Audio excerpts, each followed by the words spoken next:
제72편 솔로몬의 시.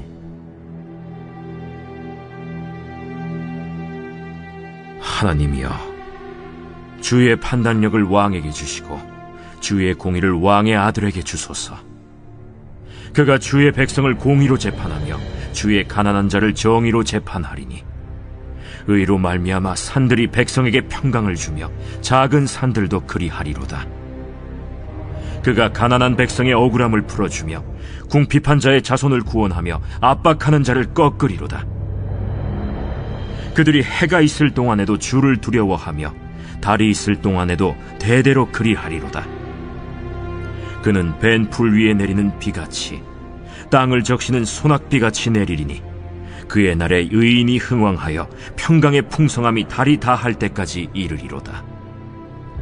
그가 바다에서부터 바다까지와 강에서부터 땅끝까지 다스리리니 광야에 사는 자는 그 앞에 굽히며 그의 원수들은 티끌을 핥을 것이며 다시스와 섬의 왕들이 조공을 바치며 스바와 시바 왕들이 예물을 드리리로다. 모든 왕이 그의 앞에 부복하며 모든 민족이 다 그를 섬기리로다. 그는 궁핍한 자가 부르짖을 때에 건지며 도움이 없는 가난한 자도 건지며 그는 가난한 자와 궁핍한 자를 불쌍히 여기며 궁핍한 자의 생명을 구원하며 그들의 생명을 압박과 강포에서 구원하리니 그들의 피가 그의 눈앞에서 존귀히 여김을 받으리로다. 그들이 생존하여 스바의 금을 그에게 드리며 사람들이 그를 위하여 항상 기도하고 종일 찬송하리로다. 산 꼭대기의 땅에도 곡식이 풍성하고 그것의 열매가 레바논같이 흔들리며 성에 있는 자가 땅의 풀같이 왕성하리로다. 그의 이름이 영구하며 그의 이름이 해와 같이 장구하리로다. 사람들이 그로 말미암아 복을 받으리니 모든 민족이 다 그를 복되다 하리로다. 홀로 기이한 일들을 행하시는 여호와 하나님, 곧 이스라엘의 하나님을 찬송하며 그 영화로운 이름을 영원히 찬송할지어다. 온 땅에 그의 영광이 충만할지어다. 아멘, 아멘. 이새의 아들 다윗의 기도가 끝나니라.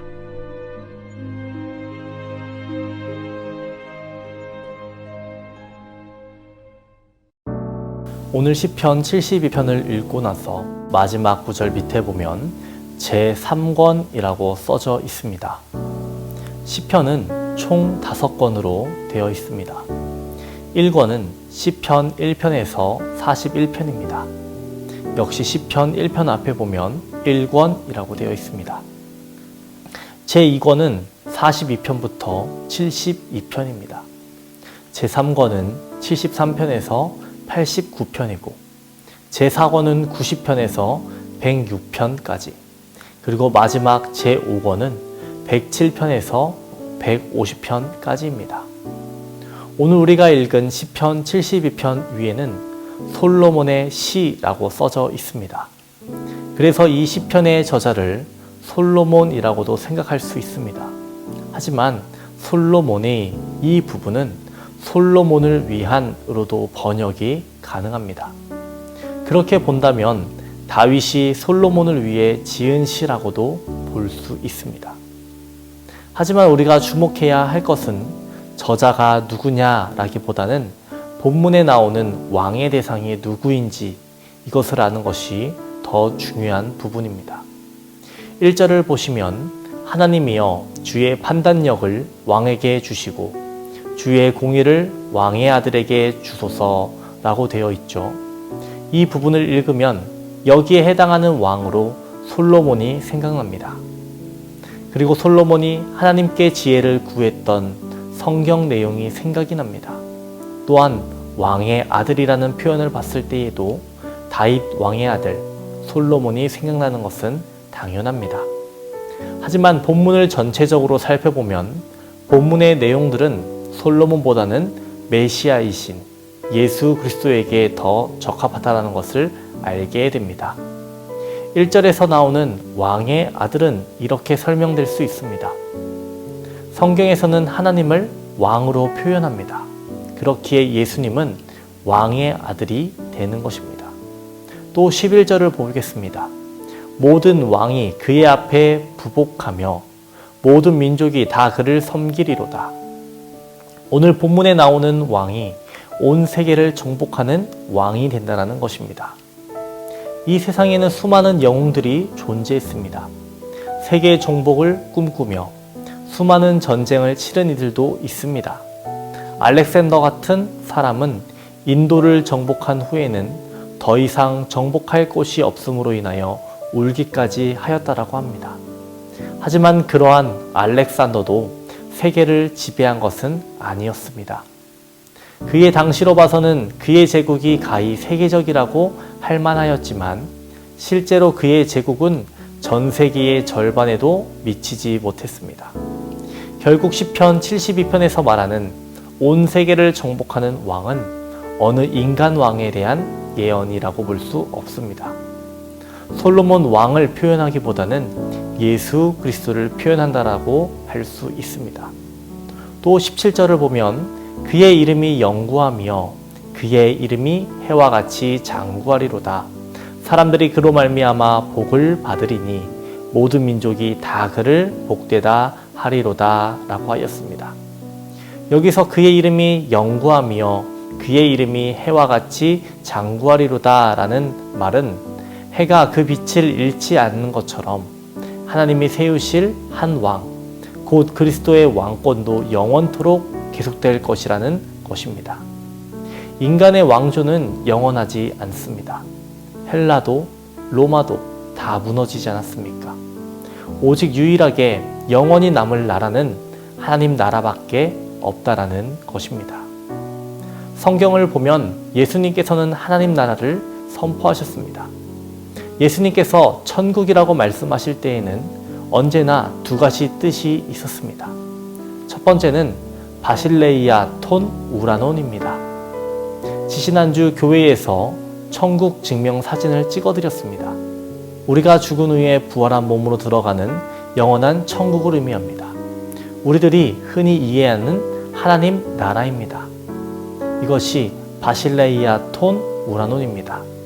두 번째는 바실레이아 투 테우입니다. 즉 하나님의 통치 아래 있는 나라, 하나님의 뜻이 이루어지는 현세의 삶을 뜻합니다. 우리가 천국에 들어간다는 말은 이 두 가지를 다 뜻합니다.